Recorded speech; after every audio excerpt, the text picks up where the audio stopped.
Hi, it's Sunday 29th of January 2017. Nice sunny day.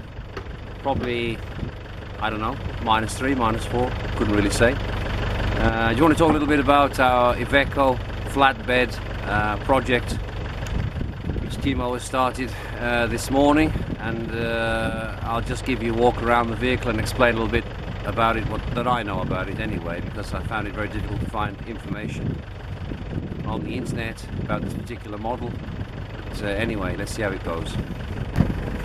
Okay, the Iveco flatbed, as the name indicates on the side, it's a turbo daily 49-12 intercooler. I think it's a 2.5 diesel engine. I know it's definitely a diesel engine, but I think it's 2.5. And it came as a job lot from an Englishman that was decided to leave Bulgaria. This came with a mini tractor, a rotavator, the three-wheeler pickup, lots and lots of stuff, and I got a good buy. And this has been a very good workhorse. But like everything else, nothing lasts forever. They need maintenance.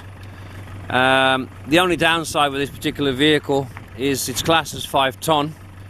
So the annual road tax, Vignetta, however you pronounce it, is now just over 1,000 lever a year. Everything else is pretty reasonable. The engine is very sweet.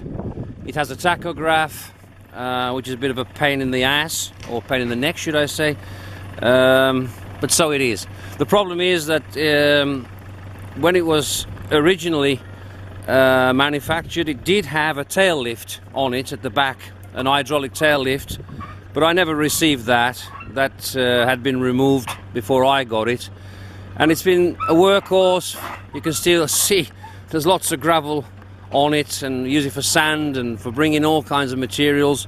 This is something you really should take into account if you're moving to Bulgaria and you want to self-build and you live in the middle of nowhere, or as I do, between the cities of Yambol, 65 kilometers in that direction over there, and Burgas, another 65 kilometers in that direction over there. So I really get stung for transport costs for stuff that I can get from Karnabat. And Karnabat, you can get stuff, but you can't get everything. So I need to go either to Yambol or to Burgas, and this keeps the cost down. Anyway, this never had a roof on it of any description, a canvas cover during my purchase of it, and it's been left to the elements. It had some kind of tongue and groove flooring decking on it, which warped, pushed up, and because it's not a tipper, everything you put in it, you have to get out by hand. You have to shovel it out. And the framework, which is now off, it's all gone rotten. So strip it right back to the metal, weld in. You can see there a lot of rot. Weld in some new pieces and build her back up. Yeah, full renovation, because this year we have a lot of building projects and whatever, and I need this vehicle to be working, legal, safe, so we can bring the materials in. So when it's completely stripped off all this old Sterling board OSB that was underneath the decking, we'll come back and see how it looks. Okay, so in the background on the radio he's playing Titanic, which supposedly wasn't meant to sink because it had a double hull. And I don't know, there's some connection here, but now that this boarding is off, we can see what we've got to work with, and we have a lot to work with. Fortunately, the sun is on my back, so I try to get my own shadow out of it, but I can't. If I turn on the other side, you won't be able to see anything because the sun's too strong.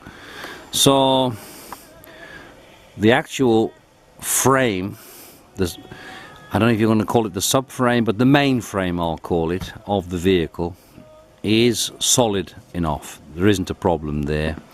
There isn't any real rust on it.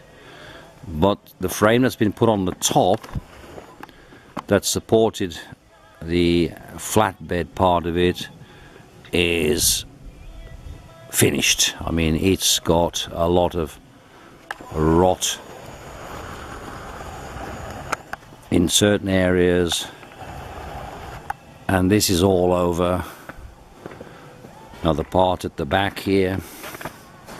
Again, I'll try to get out the shadow so you can see.